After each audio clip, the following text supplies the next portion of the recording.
Bran is one of the hardest characters to write because of how deeply entangled he is with the fantastical elements of the show. Not to mention that he's literally omniscient, so writing a character with that kind of strength is very difficult. So David and Dan fumbling this character is honestly not surprising. For this video, I'm going to come up with an original Season 5 narrative for Bran that has a proper character arc which also includes him affecting the past, additional development and changes in Season 6 and 7, some major changes to the Battle of Winterfell, and a more satisfactory ending. So this video is completely loaded, and I'm going to try my best to fix Bran Stark. First, let's go back and actually fill in the blanks for what happened to Bran in Season 5, because it comes across as David and Dan being too lazy to properly write a compelling character arc / journey for Bran, which is mind-boggling to me. If anything, I think this is a really fun area to dive into for the writing, but hey, you don't want to scare away the general audience with fantasy elements in a fantasy show. We tried to keep that stuff to a minimum because we didn't just want it to appeal to a fantasy fan base. We wanted them to love it, and we wanted parents to love it, and people who played professional football to love it. So getting started, I think having all of his scenes in Season 6 imported into Season 5 will make the most sense. And even then, they're not that important because the Three-Eyed Raven doesn't really establish any kind of lesson in those scenes, meaning that Bran doesn't change that much as a character. However, the two most important things that the Three-Eyed Raven says are these two lines. It is beautiful beneath the sea. But if you stay too long, you'll drown. The past is already written. The ink is dry. These two lines are important because they actually contain something to learn from. And the second line about time will be more important since I want the time travel aspect to play a bigger part in Season 5. Now, this may be a major red flag to you, but don't worry. Doing anything insane with this concept could be catastrophic for the story, and I also want to clearly establish consequences for affecting past events. But before going into that, I think it's important to formulate a direction in which the Three-Eyed Raven wants to take Bran as a character, instead of just showing him everything, quote unquote. Everything. So this critical transformation would be dismantling Bran's empathy so that he can objectively view all of time without any extreme emotional biases. The Three-Eyed Raven essentially has to mold and build Bran to be like himself. Obviously, this will upset Bran and will be a point of conflict for his character. This will be a major dilemma for the entirety of Season 5 as Bran tries to hold on to what makes him human, while the Three-Eyed Raven slowly pulls him away. And the way in which this could be done is the Three-Eyed Raven showing Bran different moments throughout history that showcase how blind people can become through their emotions. The biggest one being the start of Robert's Rebellion. Here we could see a young Robert Baratheon initially becoming outraged by the news that Lyanna was raped. This will act as a critical lesson in which you need to divorce yourself from emotions to properly run a kingdom, or else thousands of people will suffer. Not to mention that the rebellion was built on a lie, so this event would also teach Bran that any given situation has deeper complexities. Now, teaching Bran to be more apathetic overall isn't a good lesson because great kings are also compassionate. But the Three-Eyed Raven has his own agenda. He has a flawed and warped view for what Bran should become. Also, seeing these set of events playing out in which we find out Jon's true identity will have an actual story purpose. Instead of David and Dan just using the Three-Eyed Raven as a plot device, the show select past events without the usage of flashbacks. When we started working on the show, we did not want to do flashbacks because oftentimes it seems like a hallmark of kind of lazy storytelling. But my change would imbue this plotline with a character arc for Bran, and from here, there could be more discussions between him and the Three-Eyed Raven. Another major thing that Bran needs to learn during this time period is how to properly use his powers. Because surprisingly in the show, the Three-Eyed Raven doesn't teach him anything about the complex mechanics of warging. Here, he could properly teach him how to warg into people and fight efficiently, and also warging into larger creatures, and some of those creatures could be dragons. This could be really easy to do without messing up the past history because they can simply encounter some wild dragons in the past and warg into them for some practice. During this time period, alongside Bran's detachment with empathy arc, Bran becomes significantly more competent at warging and at sword fighting. In his own time, Bran can also go into the past to witness sparring sessions with his dad or other legendary past figures he loves. Like it would make sense for Bran to go back and witness some key moments with Sir Barristan Selmy, since he was literally obsessed with the man, at least in the books. But in general, I think it would be really cool to be able to go to any past event and learn critical skills that could be used in the future. Then for the practicality, maybe Bran uses Hodor's body to practice in, which could be a point of conflict in Mira getting mad at him for that, and Hodor not really being okay with it. There's different ways you can achieve this story beat, but I think this unlocks an interesting dynamic with conflict, of Bran taking advantage of Hodor. So this would also lead to Bran developing more of a god complex, because rightfully so, he's basically becoming a god. And to combat this, the Three-Eyed Raven would try to whip him into shape, and remind Bran that the Three-Eyed Raven has a greater purpose than just being a great warg or warrior, but someone who can be the keeper of all past events and help the world move forward. This acts as a critical moment for Bran as a character because now it establishes a goal needing to become the king of the Seven Kingdoms. So this will be Bran's character arc in season 5 where his overall empathy slowly slips away instead of it happening instantly, and he becomes more skilled,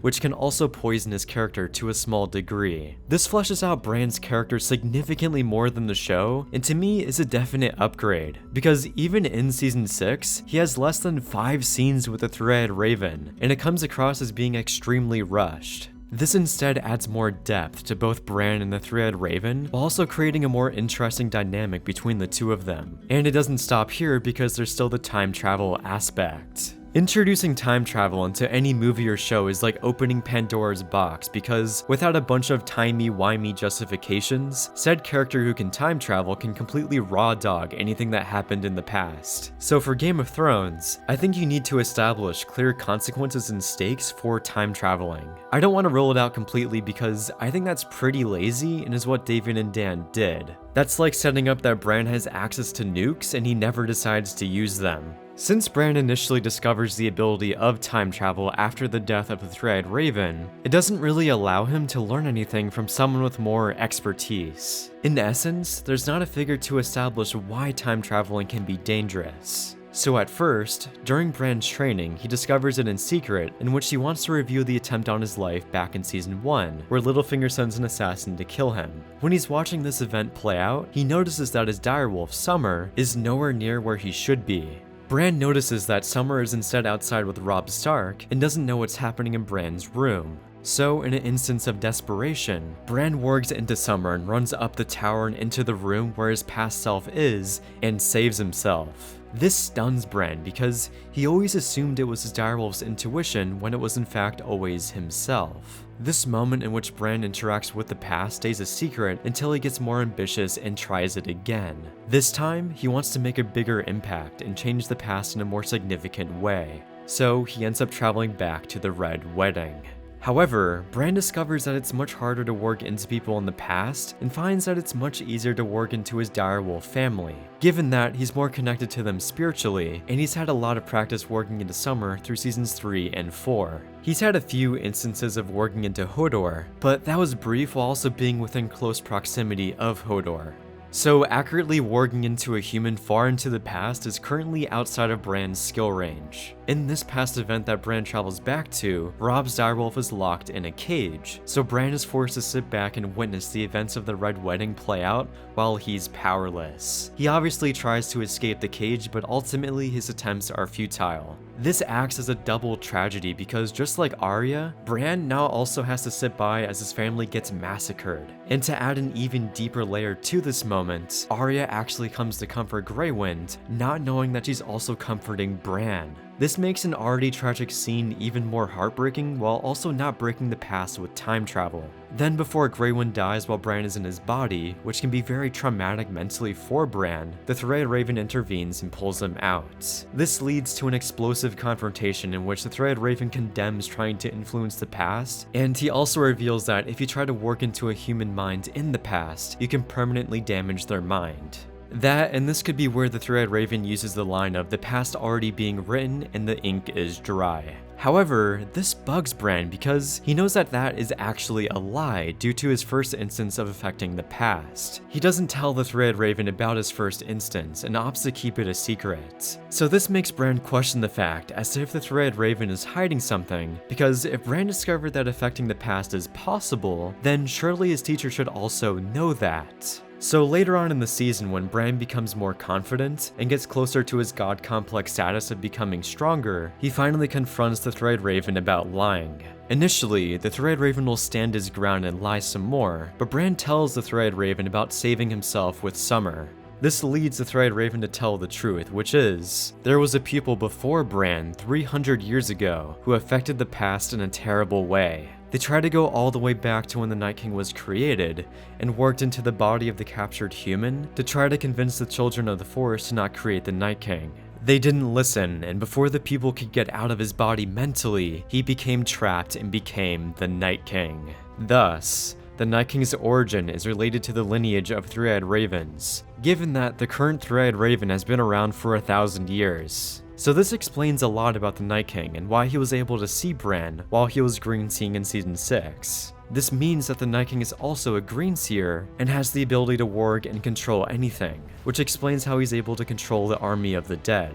Also, through the Children of the Forest's magic, the Three-Eyed Raven says that the Night King lost his ability to visit past events and has no way of escaping. Now this is really similar to the theory of Bran being the Night King, but personally, I always thought that that theory was flawed because if Bran were to become stuck in the Night King's body, then how would his mental well-being be intact in the present if he was stuck in the Night King for thousands of years? His mind would essentially be mashed potatoes. So the only way to get around that would be to kill Bran, which would obviously compromise George's direction for Bran.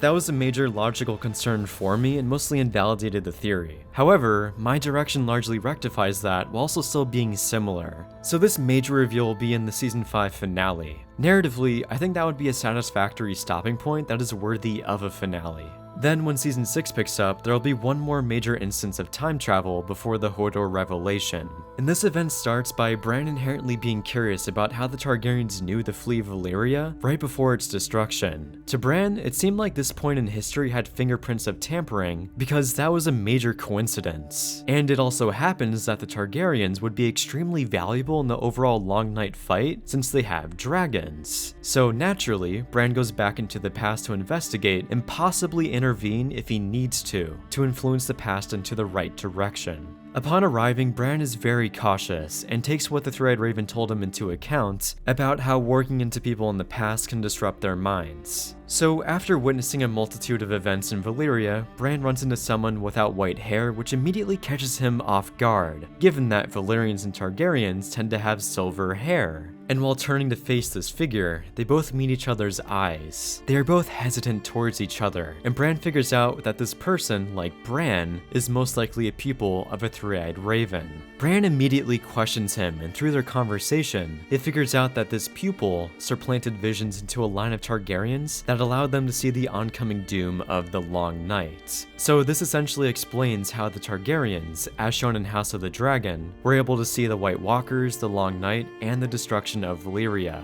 thus leading them to flee and go to Westeros. Bran initially thinks that this pupil had the same idea he did, in which the Targaryens could help immensely with their dragons, but this pupil reveals a much darker plan. He tells Bran that it will be critical to have dragons in Westeros to bring down the wall, and that is why he supplanted these visions into these Targaryens. Bran is gutted and figures out that this pupil is the person who becomes the Night King. However, it never happened accidentally as the Three-Eyed Raven told Bran, and instead it was done intentionally. This Three-Eyed Raven pupil planned to become the Night King. After this revelation, the pupil grabs Bran's arm and everything goes black.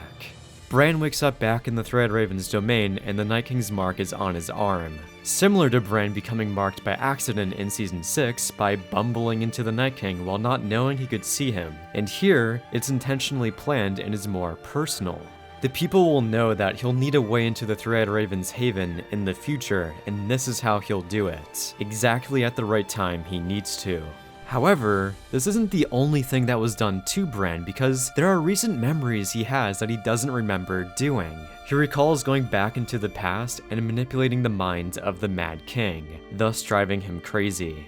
During this time in which Bran blacked out, the pupil must have hijacked his body and manipulated the past from Bran's point in time, given that the pupil is much further in the past and can affect the future. Aerys Targaryen didn't randomly go crazy, and the voices he heard in his head were from the evil Three-Eyed Raven's successor. He warged into his mind. Which, this destabilization is critical because it makes conquering Westeros significantly easier, because that'll be when they're at their weakest. It isn't a coincidence in which the Night King returns at the exact time he does for a Song of Ice and Fire, because objectively, this is when Westeros is at its weakest. The dragons have died out, and the entire realm is divided and won't come together to defeat him. This adds a significant amount of context to past events and recontextualizes the meaning of multiple key events in history. The Targaryens didn't happen to be Greenseers, and the Mad King didn't go crazy for no reason, and instead, it's all the meticulous planning of this evil pupil of a three-eyed raven. This also makes the Night King a much more personal villain for Bran, because the Night King is basically the antithesis to what Bran inherently is. Bran is being formed to be a harbinger of prosperity and knowledge, while the Night King is the harbinger of death. They are two opposites, and to me, this overall development makes the Night King more intriguing. So, since Bran now has the mark placed on him by the evil pupil, time is up and the Night King now has a way into their magical hideouts. This essentially leads into the Hold the Door sequence, and it plays out exactly as it does in Season 6. Also, during this scene, it's made more apparent in which Bran understands the true consequence of affecting the past by accidentally mentally crippling one of his closest companions. From this point on, Bran denounces traveling back into the past with the intention of changing events because it's too dangerous.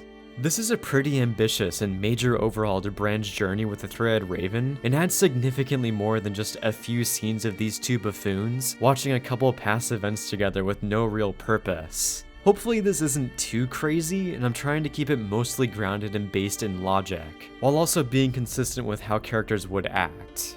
From here, the events of Season 6 can play out the same. However, Bran suddenly turning into a husk wouldn't be so jarring because he's been building up to this point. When Mira says that Bran died in that cave, it would be much more emotionally resonant and could even have more build-up, like Mira arguing with the Three-Eyed Raven that what he's teaching Bran is wrong.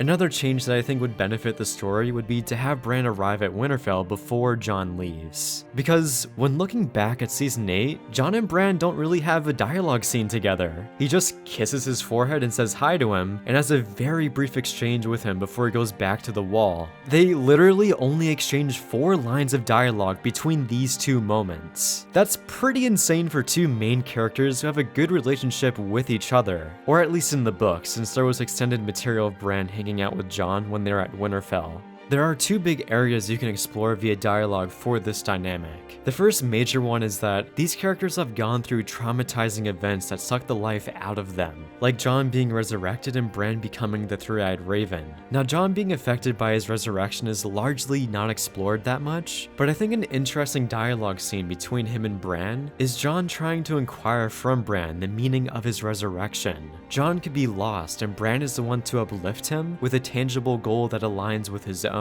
Or even Jon trying to reflect on their fun, youthful past and Bran shutting that shit down. There are numerous paths for dialogue you can go down for these two characters, and it just feels odd that Bran wasn't utilized more in the show. David and Dan kind of just shoved him into the background, and no one acknowledges him. Even his dialogue scene with Jaime lasts for only 1 minute, and it comes across as David and Dan turning Bran into a plot device when he should also be a character. That's why I think it's integral to give him more interactions with characters in the later seasons. Like, another example is actually showing us the conversation between him and Tyrion. I know we know the events of Bran's story, but seeing Tyrion's reaction to Bran's entire journey would be priceless, along with his added commentary on it probably being great. Just imagine Tyrion's reaction to the identity of the Night King and the fact that Bran can manipulate the past. Maybe then it would actually make sense that Tyrion thinks Bran has the most interesting story. Because from our perspective in the show, this quote-unquote interesting story is just Bran sitting around in a cave, being Ubered around by Hodor and Mira, and then he just sits around playing on his Nintendo Switch for 2 seasons in Winterfell. My added events in Season 5 actually makes his story exciting and thrilling, and thus, this Tyrion scene would be integral for the ending of the show. Assuming Tyrion still uses the argument that stories make a great king, but hey, I'm just trying to fix Bran and not Tyrion. Although a simple fix for that would be Tyrion focusing his argument on the fact that Bran's immense knowledge of the past and present would lead to him making consistently perfect decisions for the realm. But this is getting off topic, and there's one more major conflict before the Battle of Winterfell, which is Littlefinger. Now, in my Fixing Littlefinger video, I had an entirely different arc for the character in which he doesn't come up with the idiotic plan of trying to get Sansa to kill Arya, so that Bran doesn't have to step in and expose him. In general, Bran keeps Littlefinger alive because he eventually helps Sansa drive Dany mad, which is inherently what Bran wants as an end goal because he wants to become king. Maybe he even uses the knowledge he learned from the evil pupil about driving Aerys Targaryen mad and applies the same thing to Daenerys. So now, on top of everything else, she's literally starting to hear voices. But for the sake of not overcomplicating the narrative by incorporating the ambitious changes from the Fixing Littlefinger video, I'll just stick within the confines of David and Dan's 2 shortened seasons. But if you watch that video, then Bran's narrative here could fit into that altered story as well. I just don't want to re-explain that entire arc when it isn't entirely relevant for Bran. So moving past Bran overcoming Littlefinger, we have the Battle of Winterfell. For this battle, my 2 biggest changes would be Bran being more involved with fighting in the battle, and who kills the Night King. For the first one, since the Battle of Winterfell is acting as payoff for all of Bran's training, it makes sense for him to put his skill to good use, meaning that there'll be an epic moment of Bran warging into a dragon. I think the perfect scene for this is Jon initially losing his duel between the Night King with their dragon fight. Jon crashes as shown in the episode, and just before the Night King torches Jon, Bran wargs into and overrides the incapacitated nature of Rhaegal and saves Jon. It's a surprising moment that is immediately followed by a pursuing fight between a warged Rhaegal and the resurrected Viserion. Bran in this fight eventually wins and knocks the Night King off of his dragon. The same events play out as they do in the show, where the Night King has a brief confrontation with Jon and he resurrects the dead. Now, as much as I hate the fact that David and Dan use the justification of Jon not killing the Night King as subverting expectations, I think there is a partial truth there. Stories in general, I think, are at their best when they have a logical arc for the narrative and their characters, but they also are able to surprise the audience with relative unpredictability, because that is how you properly shock the audience and drastically increase their love for the material. However, in the show, I think David and Dan broke the first rule of a logical arc in making it to where Arya kills the Night King, because she fundamentally has nothing to do with that side of the story. Her plotline does have thematic similarities like that of death, but she doesn't have a tangible connection to the Night King's storyline. So her killing the Night King may be a surprise, but it's largely unsatisfying narratively. To completely fix this, I think an infinitely better ending would be this. As the Night King approaches Bran after killing Theon, there is no one within reach to save him. And just before the Night King lands his final blow onto Bran, a Valyrian steel sword crosses the Night King's blade. It isn't Longclaw, but instead it's Heartsbane. The sword is being wielded by the deceased Ser Jorah Mormont. Bran brought him back after his death defending Daenerys, and for logical continuity, we can push his death up earlier in the episode. Also, an interesting detail could be instead of Ser Jorah having blue eyes, he instead has red eyes. The implication being that the Lord of Light could be channeling some of his powers into the magic here to help Bran. Or another reason could be Bran's signature of magic being different from the Night King's. So thematically, it stays true to the overarching story of fire versus ice, and before the fight between the two commences, Ser Jorah, or Bran I should say since he's controlling him, lights the sword on fire. This leads to an epic duel because Bran is actually now arguably one of the most skilled swordsmen in history, given that he's learned from countless past events with Sir Barristan Selmy, Sir Arthur Dayne, and even Sir Jaime in his prime. Bran was able to cherry-pick the best lessons and techniques from the greatest sword fighters throughout history, and all of that training has been leading to this moment. What transpires is a magnificent display of choreography, and it may be cheesy, but visually, it may be cool to show through each major clash of the swords where sparks fly, the warged avatar changes visually to a different fighter that Bran learned from, and maybe that could also spice up the choreography by Bran changing stances and techniques to counter the Night King. That obviously isn't required and could just be a cool visual language for this fight, but it's fine to just keep it as Ser Jorah as well. Ultimately though, Bran bests the Night King over the course of this epic fight and kills him. thus releasing his control of the undead army. Bran killing the Night King, especially given the fact that it made the conflict between them more personal, would make the most sense. They inherently have a rivalry given their similar past, and it's also logical for Bran being the only one powerful enough to overcome him, and not Arya flying in off the top ropes and getting in one lucky blow. That's just ridiculous, and even then, the Night King could have easily snapped her neck. And theoretically, the Night King should also be extremely skilled in sword fighting, so that's why I'd have Bran be the one to best him. To add some details before this fight, when Bran says he's going to go now when talking to Theon, he could go into the past to learn the skill of resurrecting the dead, which would explain how he brings back Ser Jorah. It could be left ambiguous, but if we followed Bran's POV, it could be a past scene where he secretly observes the evil pupil who becomes the Night King as he learns that ability. It's insinuated in the show that the Night King just gets that power, but it can be revealed that it was actually learned. Then for Jon Snow, to not create an unsatisfactory involvement in the Long Night for him, I think him having to duel at least one White Walker would be great, given that they literally walk through the courtyard. So even other characters like Brienne and Jaime could also fight them as well.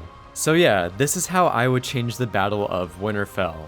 There's obviously a lot of other changes I would love to make to this deeply flawed episode, but I'm purely relating the changes to Bran. It would be going way too far off topic to talk about every change I'd make to this battle, and other channels have already gone in depth about that topic. From here, this leaves the last few episodes of Season 8, and I wouldn't really change much for Bran. Just maybe him interjecting and manipulating Dany into hearing voices like her father. For the finale, I think him becoming king makes sense, despite Tyrion's reasoning being brain dead in the show. However, I personally really like the theory that Bran allowed the destruction of King's Landing, because at the end of the day, he knew that this path would lead to him becoming king. Thus, he'd be able to create a prosperous realm, although there would be sacrifices made to get there. This in turn morphs Bran into kind of being a villain because he shares similar philosophies, like there must first be destruction for there to be growth, and the short-term loss of these lives will ultimately be worth it in the long run. The ends justify the means. Bran takes what the Three-Eyed Raven told him into account and divorces himself from being empathetic to this massive loss of life. He can ascend and fulfill a greater importance for the world by allowing this tragedy to unfold in him becoming king. This also shares similar undertones of Bran being like a god because of this immense power and his drastic influence on the population. In Bran's final scene, I think it could be an amazing moment where, instead of David and Dan ending the King's Landing narrative on a bumbling session of these characters making jokes, it's instead a confrontation between Bran and Tyrion. Tyrion knows Bran is essentially omniscient and knows the story better than anyone, and because of this, he questions Bran about why he didn't intervene for the fall of King's Landing. Tyrion, due to him being a smart character, is able to put together that Bran wanted these set of events to happen. This disgusts Tyrion, but ultimately, Bran convinces Tyrion to become complicit in sharing this knowledge because he knows that Bran will make a great king. So Tyrion, alongside Bran, buries this truth for the greater good of the realm. This creates a much more satisfying ending to the King's Landing plot that adds a lot of depth and weight to it. It has darker undertones and implications, and could even lead to future conflicts in which Bran keeps manipulating certain events, which would most likely be a problem for Tyrion in the future. The happily ever-like outcome for the realm seems too sanitary for the world of Game of Thrones, and this more twisted ending I think makes for a better thematic fit. You could obviously take the story further from this point, but as the show does, we'll end it here. Thank you for watching, and my Letterboxd, Patreon, and Discord links are in the description. As always, my Game of Thrones videos are voted on by my patrons. Let me know in the comments what you thought about these major character and story changes, and have a great day. And also, thank you immensely to Logan Farmer for being a top patron.